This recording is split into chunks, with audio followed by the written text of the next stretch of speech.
శాంతి శాంతి శాంతి. నారాయణ సమారంభాం వ్యాస శంకర మధ్యమాం అస్మదాచార్య పర్యంతాం మమ గురు యోగానంద భారతి వందే గురు పరం పరం. అందరికీ నమస్కారం. ముఖ్యంగా మా గురువుగారు అయినటువంటి హఠయోగ శ్రేష్ఠుడు కుండలిని ప్రవీణుడు శ్రీ శ్రీ శ్రీ యోగానంద భారతి పాద పద్మములకు మనసులో వందనములు అర్పించుకుంటూ ఎందరో మహానుభావులు అందరికీ కూడా నా నమస్సుమాంజలులు. అలాగే శ్రీ సన్నిధి ఛానల్ యాజమాన్యానికి, ఆ ఛానల్ చూస్తున్నటువంటి ఆత్మస్వరూపులందరికీ కూడా నా ఆత్మ ప్రణామములు. గత వీడియోలో మనము కొంత యోగ సాధన, కుండలిని మహావిద్య యోగ సాధన గురించి కొంత వివరించుకున్నాము. ఇప్పుడు త్రిబంధ ప్రాణాయామము, బంధత్రయములు అంటే బ్రహ్మగ్రంథి, విష్ణుగ్రంథి, రుద్రగ్రంథి, వీటినే మూలబంధం, ఉద్యాన బంధం, జాలంధర బంధం అని కూడా అంటున్నారు. ఇది త్రిబంధాలు వేసి సాధన చేయాలి అని చాలామంది చెప్తున్నారు. కానీ త్రిబంధాలు ఎందుకు వేయాలి, దీని నుంచి లాభాలేమి అని ఇప్పుడు ఈ టాపిక్ మీద ఆ సద్గురువు ఏం పలికిస్తాడో అది పలకటానికి నేను ప్రయత్నిస్తాను. నా సొంతంగా అయితే నాకు పలకడానికి ఏది రాదు. ఆ సద్గురు ఏది పలికిస్తాడో నేను వింటాను, మీరు కూడా శ్రద్ధగా వినండి. ఇప్పుడు త్రిబంధములు అంటే దీన్ని సూర్యభేదన ప్రాణాయామం అని కూడా అంటారు. అలాగే బంధత్రయములు అని కూడా అంటున్నారు. మన ప్రాచీన భారత సంస్కృతిలో మన భారతీయ రుచులు తప్పనిసరిగా మోక్షము పొందాలి అనేవారు త్రిబంధ ప్రాణాయామాలు చేయాలి. ఇందులో 1:4:2 అని కౌంటింగు ఉంటుంది. ఫస్ట్ మనము సూర్యభేదన అంటే సూర్యనాడిని అంటే కుడి ముక్కు రంధ్రాన్ని మూయాలి.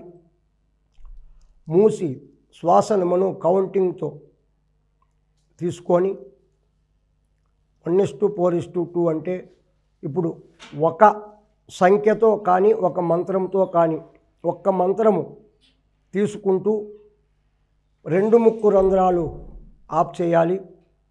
క్లోజ్ చేసి జాలంధర బంధము వేయాలి. అలాగే ఉద్యాన బంధనం వేయాలి. అలాగే మూలబంధము పైకి లాగాలి. దాన్ని అశ్వని ముద్ర అని కూడా అంటారు. ఏకకాలంలో త్రిబంధాలు వేస్తూ కుంభకము కౌంటింగ్ ఒక సంఖ్య తీసుకొని ఒక మంత్రంతో శ్వాస తీసుకుంటే 4 మంత్రాలు చెప్పే వరకు శ్వాసను ఆపుకోవాలి. తర్వాత ఆపోజిట్ ముక్కు రంధ్రం గుండా 2 మంత్రాలు చెప్పేతూ శ్వాసను వదలాలి. ఇక్కడ ఒకటి జాగ్రత్తగా గమనించాలి. మనం కుమ్మించినప్పుడు 2 ముక్కు రంధ్రాలు మూసి ఉంచి ఉంటాము, బంధాలు వేసి ఉంటాము. మనం రిలీజ్ చేసేటప్పుడు ఆపోజిట్ ఓపెన్ చేస్తే ముక్కు రంధ్రము లోపల ఉన్నటువంటి గాలి అంతా కూడాను ఒకే తూరి బయటకు వచ్చేకి ఛాన్స్ ఉంటుంది. దాన్ని మనము అదిమి పడుతూ అంటే నిదానంగా పూర్తి శ్వాసను వదలకుండా మనం కౌంటింగ్కి ఎంత కావాలో అంతే వదులుతూ ఇంకా మిగిలింది లోపలే పొట్టలోనే ఉండేలాగా మనం సాధన చేయాల్సి ఉంటుంది.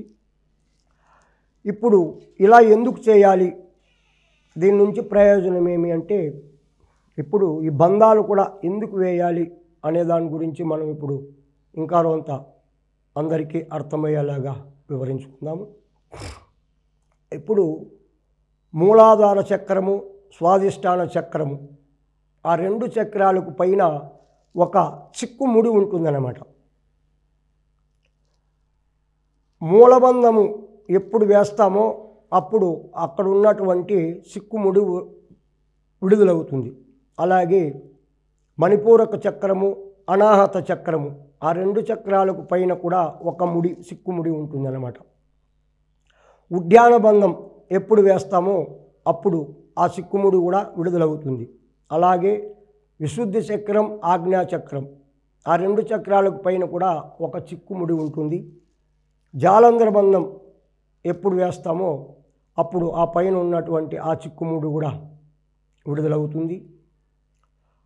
ఎప్పుడైతే ఈ ముళ్ళన్నీ కూడా ఎలా ఉంటాయంటే, ఇప్పుడు 72,000 నాడులలో ముఖ్యమైనవి 2 నాడులు అని చెప్తున్నారు మన ఋషులు.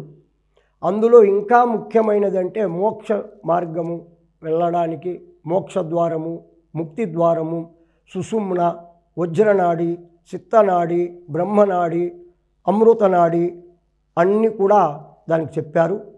అది వెన్నుపూస కింద నుంచి అంటే గుదస్థానము నుంచి స్టార్ట్ అయ్యి వెన్నుపూస అంటే సూక్ష్మాతి సూక్ష్మ శరీరంలో, అది కంటికి కనపడేది కాదు.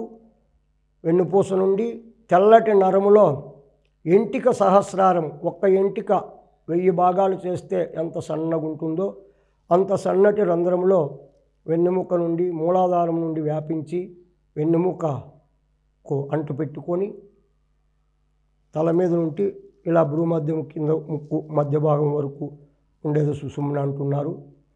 ఇక ఎడమవైపు సూర్యనాడి, ఇదేమో పింగళా నాడి అంటున్నారు. ఎడమ పక్క చంద్రనాడి, ఇదేమో ఇడానాడి అంటున్నారు. దీనికి చంద్రుడి అధిపతి, ఇటువైపు సూర్యుడి అధిపతి. ఇప్పుడు మన దేహము కరెక్ట్గా నడవాలి, ఎలాంటి అనారోగ్య సమస్యలు లేకుండా అంటే, ఇప్పుడు ఒక బండిని లాగాలంటే 2 ఎద్దులు సమంగా నడవాలి. ఒక ఎద్దు ముందు ఒక ఎద్దు వెనకలా వెళ్ళిందనుకో బండి కరెక్ట్గా దొరలదు. అలాగే సూర్యుడు చంద్రుడు, ఇప్పుడు పగలు సూర్యుడు ప్రపంచాన్ని నడిపిస్తాడు వేడి ద్వారా, రాత్రి పొద్దు చంద్రుడు నడిపిస్తాడు. అలాగే మన శరీరాన్ని కూడా సూర్యనాడి, చంద్రనాడి అంటే సూర్యుడు చంద్రుడు ఈ శరీరం అనే బండిని వాళ్ళిద్దరూ నడిపిస్తున్నారనమాట. వాళ్ళు కరెక్ట్గా సమంగా నడిపిస్తేనే ఈ శరీరానికి ఎలాంటి అనారోగ్య సమస్యలు లేకుండా ఈ శరీరం బాగుంటుంది. సూర్యుడు ఎక్కువ నడిచి చంద్రుడు తక్కువ నడిచినా కూడా వేడి ఎక్కువ వస్తుంది, అప్పుడు కూడా అనారోగ్య సమస్యలు వస్తాయి.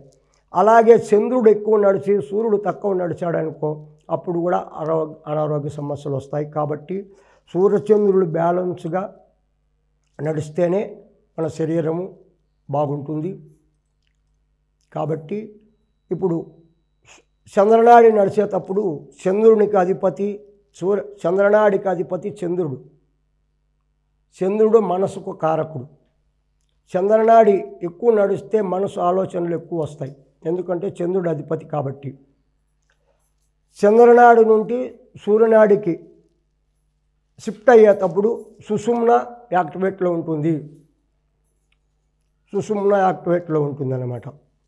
అలాగే చంద్రుడు 2.5 గంట పనిచేస్తే తర్వాత సూర్యుడు 2.5 గంట పనిచేస్తాడు. ఇలాగా వాళ్ళిద్దరూ కరెక్ట్గా పనిచేస్తేనే మన శరీరము కరెక్ట్గా దొర్లుతుంది, ఈ శరీరం అనే బండి. వాళ్ళిద్దరిలో ఒకరికొకరు కోపం పెట్టుకున్నారనుకో, పోటీ పెట్టుకున్నారనుకో మనకు అనారోగ్య సమస్యలు వస్తాయి. అప్పుడే శరీరానికి చాలా ఇబ్బందులు ఇలాంటివన్నీ కలుగుతుంటాయి.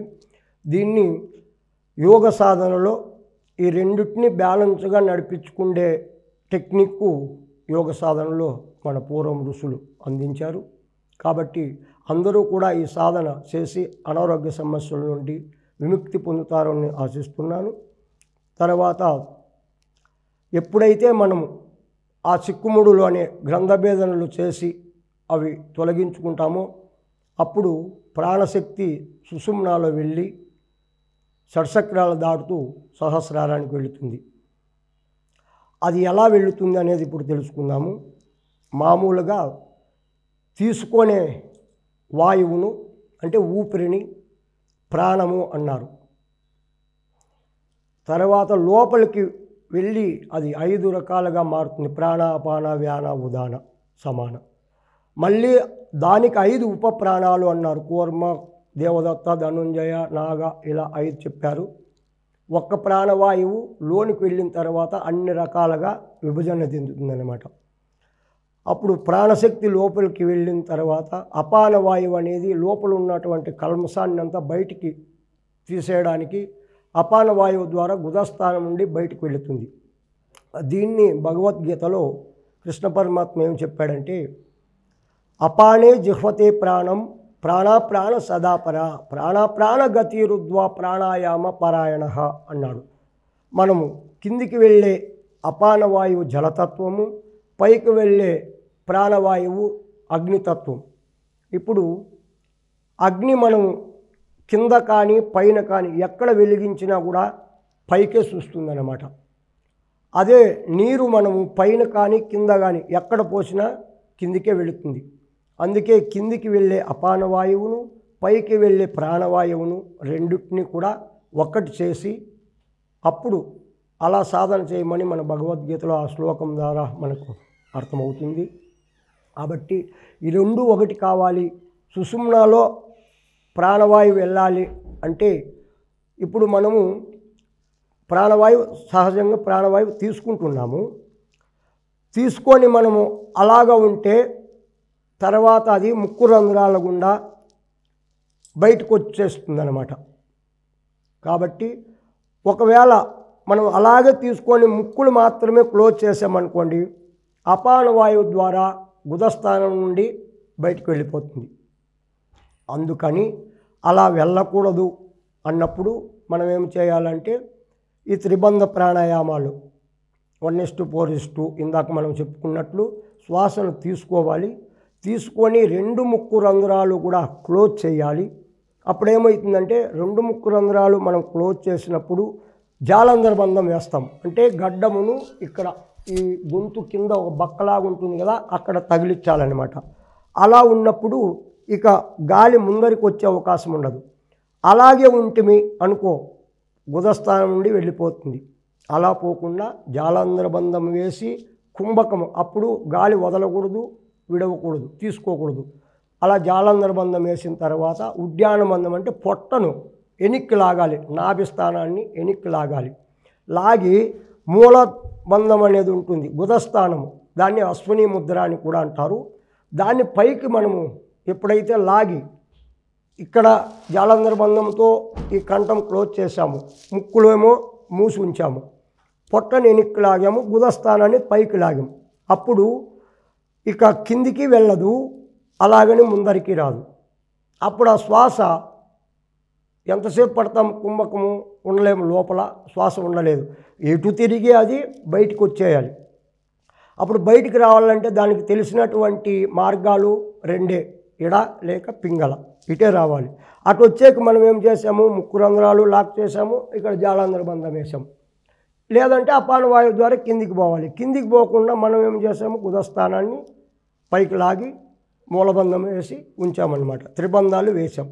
ఇప్పుడు అది బయటికి రావడానికి వీలు లేదు. అప్పుడు అది లోపల చూస్తుంది, నేను బయటికి ఎలా వెళ్ళాలి, నేను వచ్చే మార్గాలు మూతపడ్డాయి కదా, ఇప్పుడు నేను ఎలా అయితే బయటికి వెళ్తాను అని అప్పుడు లోపల అది తిరిగి తిరిగి తిరిగి జాగృతి అయి ఉంటుంది కదా, నిద్రలో అంటే మేల్కొని ఉంటుంది. అప్పుడు అది తిరిగి తిరిగినప్పుడు ఏమవుతుందంటే సుషుమ్న కనపడుతుంది. ఇంకున్నది అది ఒక్కటే మార్గం. ఇందాక నిద్రలో ఉన్నప్పుడేమో 3.5 చుట్ట చుట్టుకొని మూలాధారంలో తల ఆ బ్రహ్మరంధ్రం అంటే ముక్తి ద్వారానికి మోక్షద్వారం సుషుమ్న అని ఏదైతే అనుకుంటున్నామో దానికి తల అడ్డం పెట్టుకొని నిద్రలో ఉంటుంది. అప్పుడు అది మూతబడి ఉంటుంది. ఇప్పుడు ఇది మనము కొన్ని క్రియల ద్వారా జాగృతం చేసుకున్నాము. ఇప్పుడు జాగృతమైన తర్వాత మనం దాన్ని షడ్చక్రాలు దాటుతూ సహస్రారానికి తీసుకెళ్ళే ప్రయత్నంలో ఈ సాధన చేసినట్లయితే అప్పుడు అది లోపల తిరిగి అప్పుడు అక్కడ ఉన్నటువంటి ఆ రంధ్రాన్ని కనుక్కుంటుంది, అందులో ప్రవేశిస్తుందన్నమాట. ఎప్పుడైతే అందులో ప్రవేశిస్తుందో అప్పుడు అది ఒక్కొక్క చక్రము దాటుకుంటూ సహస్రారానికి వెళుతుంది. సహస్రారానికి వెళ్ళినప్పుడు జీవుడుగా ఉన్నటువంటి జీవాత్మ అప్పుడు పరమాత్మగా చెంది, పరమాత్మ అంటే ఇంతకుముందు నేను జీవుడు నేను దేవుడు వేరే అనే అజ్ఞాన భావంతో ఉన్నాను. ఇప్పుడు నేను ఫస్ట్ ఎక్కడి నుండి వచ్చింది? తల్లి గర్భములో 7 నెలల పిండానికి జీవుడు బ్రహ్మరంధ్రం అంటే ఇక్కడ నెత్తిపైన ఒక బక్కు ఉంటుంది, అందులో నుండి ప్రవేశించాడు జీవుడు. ప్రవేశించి అధోముఖంగా మూలాధారం లేకపోయి ఉండిపోయాడు. దాన్నే శక్తి కేంద్రాలు. ఒక్కో చక్రం అంటే చక్రాలు బండి చక్రాల్లా కనపడవు, అవి శక్తి కేంద్రాలు, జంక్షన్ బాక్సులు అని కూడా అనొచ్చు. ఈ పూర్వం మన ఋషులు వేదాంత పరిభాషలో దీనికి 72,000 నాళ్ళు ఒకదానికొకటి పెనవేసుకొని సర్పములాగా మూలాధార చక్రమందు 3.5 చుట్టుకొని తల అధోముఖంగా పెట్టుకొని నిద్రలో ఉన్నది. నిద్ర అంటే చీకటి అంటే అజ్ఞానము. అందుకే మనం జీవభావంతో ఈ ఇంద్రియాల నిగ్రహ శక్తి లేక ప్రపంచ మాయలో పడి ఈ భ్రాంతికి లోనయ్యి భార్య బిడ్డలు బంధు బలగము ఇలా ఏమైతే కోరికలు ఉన్నాయో అందులో పడి దేవుడు వేరు జీవుడు వేరు అనే భావంతో మనం ఉండిపోయాము. అది తప్పు కాదు, సహజంగా అలాగే ప్రతి ఒక్కరికి అలాగే ఉంది. దాన్ని తెలుసుకునే ప్రయత్నంలో ఆ జాగృతి, ఆ నిద్రలో ఉన్నటువంటి ఆ కుండలిని శక్తిని మేలుకొల్పి ఇలా త్రిబంధ ప్రాణాయామాల సాధన ద్వారా మనం ఒక్కో చక్రం దాటించుకుంటూ అది ఎక్కడి నుండి వచ్చింది. ఇప్పుడు చాలామంది కూడా అంటుంటారు, ఎక్కడి నుండి వచ్చాం, ఎక్కడికి వెళ్ళాలి, ఇది తెలుసుకోవాలి అని చాలామంది కూడా అంటున్నారు. కొంతమంది ఎక్కడి నుండి వచ్చామంటే తల్లి గర్భం నుండి వచ్చామంటారు. అది కూడా కరెక్టే, భూమి మీదకి రావడానికి అదే మార్గము. కానీ మన నిజస్వరూపం తెలుసుకోవాలంటే మనం ఎక్కడి నుండి వచ్చాము? సహస్రారం అనే ఇక్కడ ఉన్నటువంటి బ్రహ్మరంధ్రం నుంచి వచ్చాము. ఇప్పుడు మళ్ళీ మనం ఎక్కడ వెళ్ళాలి? అక్కడే వెళ్ళాలి. ఎప్పుడైతే ఇక్కడ ఉంటామో కింద ఉన్నప్పుడు కంఠం నుంచి కిందేమో భూతత్వం, కంఠం పైన ఆకాశతత్వం. ఆకాశము భగవంతుడు ఎక్కడున్నాడంటే అందరూ కూడా పైన చూపిస్తారు కదా ఆకాశం అని. అది ఇప్పుడు కూడా మనం ఈ చక్రం నుండి విశుద్ధి చక్రం దాటి వెళ్ళామంటే ఇంకా మనము ఆకాశతత్వం అంటే భగవంతునిగా రూపాంతరం చెందుతాము. కింద ఉండేంత వరకు భూతత్వము జీవునిగా ఉంటాము. జీవుడు వేరు కాదు, దేవుడు వేరు కాదు, ఆత్మ పరమాత్మ ఒక్కటే. కాబట్టి ఎప్పుడైతే మనం ఈ త్రిబంధన సాధన చేసినప్పుడు ఈ బంధాలన్నీ విడుదలైనప్పుడు ఈ శ్వాస అనేది అలా సుషుమ్నాలో ప్రవేశించి సహస్రారం ఒక్కో చక్రం దాటుకుంటూ సహస్రారానికి వస్తుంది. అప్పుడు అర్థమవుతుంది, ఓహో ఇన్ని రోజులు నేను ఉన్నది నిజమైంది కాదు, నేనే దేవుణ్ణి, నాకంటే అన్యమైనటువంటిది కానీ అన్యమైనటువంటి శక్తి కానీ వేరే ఏది కానీ ఇంకా లేదు, నేనే దేవుడు అనే భావన అప్పుడు కలుగుతుంది. సహస్రారానికి ఎప్పుడు వెళుతుందో అప్పుడు ఆ పరివర్తన చెందుతుంది. అప్పుడు అతనికి ఇంకా ఏవో శక్తులు, అష్టసిద్ధులు కావచ్చు, వేరే ఇంకా అనంతమైన శక్తులు అన్నీ కూడా అతనికి కలుగుతాయి. ఎందుకంటే ఇంక తెలిసిపోతుంది కదా, నేనే దేవుడు, నాకంటే ఇతరం ఎవరు లేరు అనే భావన ఎప్పుడు కలుగుతుందో అప్పుడు అన్ని శక్తులు కూడా అతనికి వచ్చేస్తాయి. ఈ విషయము చాలామందికి కూడా తెలియదు. ఇప్పుడు ఈ విషయాన్ని మనము తెలుసుకున్నాము. అందరూ కూడా ఈ సాధన చేయాలి. ముక్తి అంటే మానవ జన్మకు అర్థము పరమార్థము మోక్షము పొందడము. మోక్షం అంటే స్వర్గమో నరకమో అదొక పదవి కాదు. బ్రతికి ఉన్నట్లే భవబంధాలలో నుండి తప్పించుకొని అన్నిట్లో ఉండి లేనట్టుగా ఉండి హాయిగా ఆనందంగా జీవించడమే మోక్షం అంటే. చనిపోయిన తర్వాత వచ్చేది మోక్షం కాదు. ఎందుకంటే మనకు తెలియదు, జన్మ అయితే ఉంటుంది, ఏ జన్మకు వెళ్తామో తెలియదు. అప్పుడు మోక్షం వస్తే మనకెందుకు, నరకం వస్తే మనకెందుకు. ఇప్పుడు ప్రజెంట్ ఉన్నాం కాబట్టి ఇప్పుడు అనుభవించేదే నిజమైనది. కష్టం కావచ్చు, సుఖం కావచ్చు, దుఃఖం కావచ్చు, సంతోషం కావచ్చు, ఇప్పుడు ఏదైతే అనుభవిస్తామో అదే ముఖ్యమైనది, పోయిన తర్వాత వచ్చేది కాదు. కాబట్టి అందరూ కూడా ఈ సాధనలు చేయండి. మన హిందూ సంస్కృతిని అందరూ కూడా ప్రోత్సహించండి. మన సనాతన ధర్మం గొప్పతనాన్ని మన ప్రధానమంత్రి మోదీజీ గారు కూడా చాలా మన కోసం ఎంతో శ్రమిస్తున్నారు. మనకు 500 సంవత్సరాల నుంచి ఉన్నటువంటి ఆ రామజన్మభూమి ఏదైతే ఉందో దాన్ని కూడా వాళ్ళు మనకు ఇప్పుడు అందించారు. అలాగే రామభద్రాచారి వాళ్ళు కూడా ఆయన సాక్ష్యంతోనే మనకి రామజన్మభూమి మందిరము వచ్చింది. వారికి కూడా ఈ సందర్భముగా మనస్ఫూర్తిగా శిరస్సు వంచి పాదాభివందనం చేస్తున్నాను. అలాగే మన మోదీ ఎప్పుడూ మనకు ఆయనే ప్రధానమంత్రిగా ఉండాలి. మనకు 10 అవతారాలు అయితే నేనైతే ఇది 11వ అవతారం మన మోదీజీ అని నేను అనుకుంటున్నాను. ఆయన ఉంటే మన హిందూ సమాజము ముందుకెళ్తుంది, చాలా బాగుంటుంది.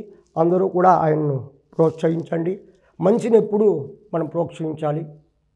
కాబట్టి అందరూ కూడా ఈ సాధన కుండలిని మహావిద్య సాధన చేసి అందరూ కూడా వారి వారి జన్మకు అర్థము పరమార్థం మోక్షాన్ని అందరూ పొందాలి. మానవ జన్మ వచ్చింది, మానవ శరీరం వచ్చిందంటే స్త్రీ కానీ పురుషులు కానీ ఈ విద్యకు అర్హత వచ్చేసింది. మేము చేయలేము అనేది పక్కన పెట్టి మేము ఎందుకు చేయలేము అనేది మన మనసులో మనకు దృఢ సంకల్పం వచ్చిందంటే అందరూ కూడా యోగులు కావచ్చు. ధనం మూలం జగత్ అనేది పక్కన పెట్టి ధ్యాన మూలం మిదం జగత్ అని మనము చేద్దాము. ఇందుకోసము మన పిఎంసి పత్రిజీ మాస్టర్ కూడా మనకు తెలియనటువంటి పిరమిడ్ శక్తిని కూడా ఆయన చాలామందికి ఎంతో విశదీకరించి మనకు అర్థంలో మన మగం చూపించినట్లుగా ఆ పిరమిడ్ గురించి చాలా చెప్పాడు. చాలామందిని కూడా ప్రపంచాన్ని అంతా కూడాను ధ్యాన యోగులుగా తీర్చిదిద్దాలనే అతని సంకల్పము చాలా గొప్పది. అలాగే మాంసాహారం నుండి చాలామందిని విముక్తం చేశాడు. అందరూ కూడా ఆయన అడుగుజాడల్లో నడుద్దాము. ఆయన చెప్పినటువంటి మార్గాన్ని కూడా మనం పాటిస్తాము. అందరూ శాకాహారులుగా జీవిస్తాము. మనం ఎలా బ్రతకాలో ప్రతి ఒక్క ప్రాణిని కూడా అలాగే బ్రతికేందుకు మన వంతు సహాయపడదాము. నరబలిని మనము నిషేధిస్తాము. వాటికి కూడా బ్రతికే హక్కు ఉంది. మనకు బ్రతికించే హక్కు లేనప్పుడు చంపే హక్కు మనకు లేదు. ఇంకొక విషయం చెప్పాలి ఇక్కడ. ఇప్పుడు చనిపోతే ఏమంటున్నారు? శవం అంటున్నారు కదా. మరి ఇప్పుడు మేక, గొర్రె ఇలాంటి ప్రాణులు కూడా చనిపోయేగా తింటున్నాం. మరి చనిపోతే అవి శవమే కదా. మరి ఆ శవాన్ని ఎలా తింటారు? ఎవరు తింటారు శవాన్ని? ఫస్ట్ రాక్షసులు. మనం రాక్షసుల మనుషులమా? మనం మనుషులు. మనకు దంతాలు ఉన్నాయి. పండ్లు అంటే పండ్లు, పాలు, వరి అన్నము ఇలాంటివి తినేకే పండ్లు ఇచ్చాడు భగవంతుడు. దానికి ఏమి ఇచ్చాడు? కూరలు ఇచ్చాడు. కూరలు ముందర ఇలా కూరలు ఉంటాయి. కుక్క, నక్క, సింహము, పులి, రాక్షసులు వాళ్ళు మాత్రమే మాంసాహారాన్ని తినేది. కాబట్టి మనం రాక్షసులుగా మారేదొద్దు. జంతువుల నుండి ఇక్కడ వచ్చాము. ఏదో చేసుకునే పుణ్యఫలం బట్టి మానవ జన్మకు మానవునిలోనే మాధవునిగా మనం మానవుడే మహనీయుడు అన్నట్లు మానవుడిగా ఉన్నాము. మాధవునిగా మారేందుకు ప్రయత్నిస్తాము. వాటినన్నింటినీ నిషేధించండి. వాటికి కూడా బ్రతికే హక్కు ఉంది కాబట్టి వాటిని కూడా బ్రతికిస్తాము. 10 మందితో మంచిగా ఉందాము, ప్రేమగా మాట్లాడదాము, నవ్వుతూ జీవించండి, నవ్వుతూ పలకరించండి. పోయేది ఏమీ లేదు. వాళ్ళకు డబ్బు ఇవ్వాల్సిన పనిలే, వాళ్ళకు మనకు డబ్బు ఇవ్వాల్సిన పనిలే. నవ్వు 4 అందాలు మంచిది. నవ్వుతూ ఉంటే కొన్ని రోగాలు కూడా పోతాయి. ఎప్పుడు ఆనందంగా ఉండండి. చిరునవ్వు నవ్వుతూ చుట్టుపక్కల వాళ్ళను కూడా ప్రేమతో పలకరించండి. కులమత భేదాలను పక్కన పెట్టండి. ఎందుకంటే ప్రతి ఒక్క మనిషికి కూడా భగవంతుని స్వరూపులే. ప్రతి ఒక్క మనిషికి కూడా పంచభూతాలు ఉన్నాయి, మనలో ఉన్నాయి. హీన జాతి, ఎక్కువ జాతి, తక్కువ జాతి, ధనికుడు, బీద అనే భేదాలు వదిలిపెట్టండి. అందరినీ సమంగా చూడండి. అదే భగవద్గీతలో భగవంతుడు కూడా అదే చెప్పాడు. ప్రతి ఒక్కదాన్ని ఎవరైతే సమంగా భావిస్తాడో అతడు నాకెంతో ప్రీతికరమైనటువంటి వాడు అని మహనీయులందరూ సెలవిచ్చారు. మన పూర్వం ఋషులు కూడా చాలామంది అదే మార్గంలో నడిచారు. మనం కూడా వాళ్లకు గౌరవం ఇవ్వాలి అనుకుంటే మనం కూడా వాళ్ళు చెప్పినటువంటి మార్గంలోనే నడుస్తాము. ముఖ్యంగా ఇప్పుడు నేను యూత్కు చెప్పవలసింది ఒక విన్నపము. అందరూ కూడా ఇప్పుడు నా మాటలు మీకు బాధ కలిగిస్తే క్షమించండి. ప్రతి ఒక్కరూ కూడా తల్లిదండ్రిని పూజించండి. ఎందుకంటే ఇప్పుడు మనం ఎన్ని తెలుసుకోవాలన్నా కూడా తల్లిదండ్రులు జన్మ ఇవ్వకపోతే మన జన్మ వేరేలాగా ఉంటుంది. కాబట్టి వారు మనకు జన్మనిచ్చి 9 మాసాలు గర్భంలో పెట్టుకొని మనము కంటికి రెప్పలాగా బయట కాపాడేది ఒక రకము, లోపల కాపాడేది ఒక రకము. ప్రతి ఒక్క తల్లి లోపల చచ్చిపోవాలి పిండం అనుకుంటే ఎంతో సమయం పట్టదు. కానీ వాళ్ళు చనిపోతామని తెలుసు కూడా మనల్ని వాళ్ళు కాపాడుకొని బయటికి తెచ్చి ప్రపంచాన్ని చూపించి అందరితో పరిచయం చేపించి మన మలమూత్రాలు కడిగి వాళ్ళు ఇబ్బంది పడకుండా మనల్ని ఇబ్బంది పడుతున్నప్పుడు వాళ్ళు ఎంతో ఆనందంగా మనకెంతో ఇచ్చేసి వాళ్ళు తింటారో తినరో కానీ మనకు అన్నీ ఇచ్చి ఇంతటి వాళ్ళను చేశారు తల్లిదండ్రులు. మొదటి గురువులు ప్రపంచంలో తల్లి తండ్రి తప్ప ఎవరు లేరు. మాతృదేవోభవ పితృదేవోభవ అన్నారు, కానీ దేవుణ్ణి ఎవరు చెప్పలేదు. గురువు కూడా లాస్ట్, దేవునికి ముందు గురువు, తల్లిదండ్రుల తర్వాతే గురువు, తర్వాత లాస్ట్ దేవుడు అన్నారు. అలాగే అందరూ కూడా అనాథాశ్రమములకు పంపించే ఇది తెచ్చుకోవద్దండి. రేపు పొద్దున్నే మీ సంతానం కూడా అలాగే మీకు చేస్తుంది. కాబట్టి అందరూ కూడా ఈ మాటలు గుర్తించుకొని ఇంతకుముందు మీరు ఎలా ఉన్నా తల్లిదండ్రులకు ఏదో కొంత ప్రేమ, కొంత ఆహారము చూడండి. వాళ్ళు మిమ్మల్ని ఏం అడగరు. పట్టు పానుపులు పంచపచ్చ బరబణాలు ఎవరు కోరరు. కాబట్టి వాళ్ళను మీరు ఇబ్బంది పెట్టకుండా మీ జీవితాన్ని హాయిగా చూసుకుంటూ వాళ్ళను కూడా ఆ వృద్ధాప్యంలో వాళ్లకు కష్టం లేకుండా చూడండి. అలాగే స్త్రీమూర్తులు, ఎంతో సహనం ఉన్నటువంటి మాతృమూర్తులు నిత్యము వాళ్ళు అగ్నిహోత్రం చేస్తారు. ఎందుకంటే వంట వండి మనకు పెడుతురంటే ప్రతినిత్యము అగ్నిహోత్రం చేసినట్లే వాళ్ళు.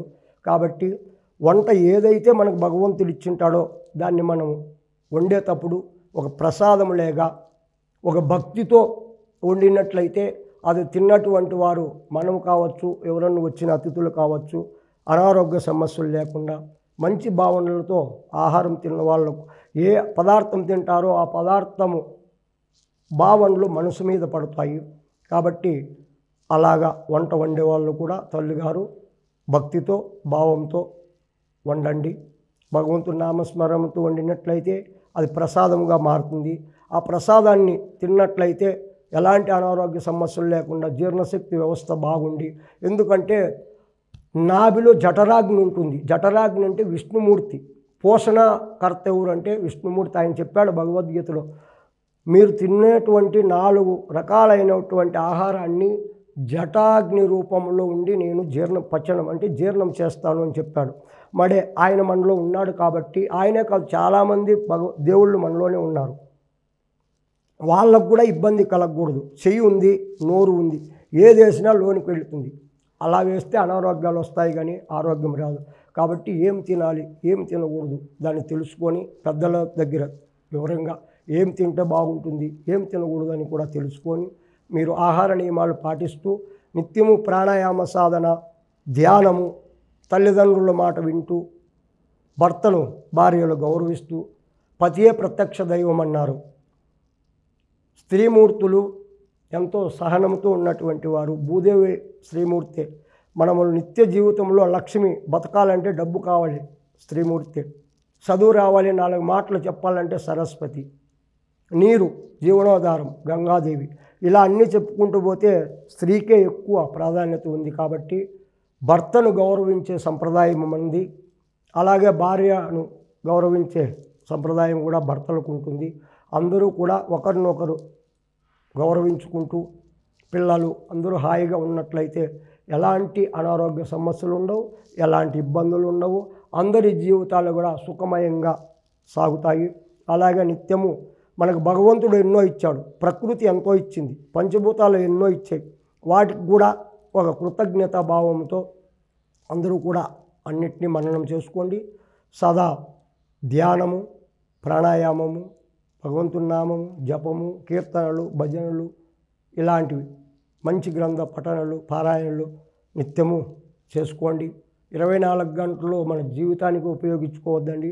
ముక్తికి కూడా కొంత టైము ఉపయోగించుకొని మనం చేసినట్లయితే మన గమ్యాన్ని మనం చేరుకోవచ్చు. ముఖ్యంగా మానవ శరీరం ఎందుకు వచ్చిందంటే జీవన్ముక్తి పొందడానికి, భగవంతునిలో మనము భగవంతునిలా కావడానికి.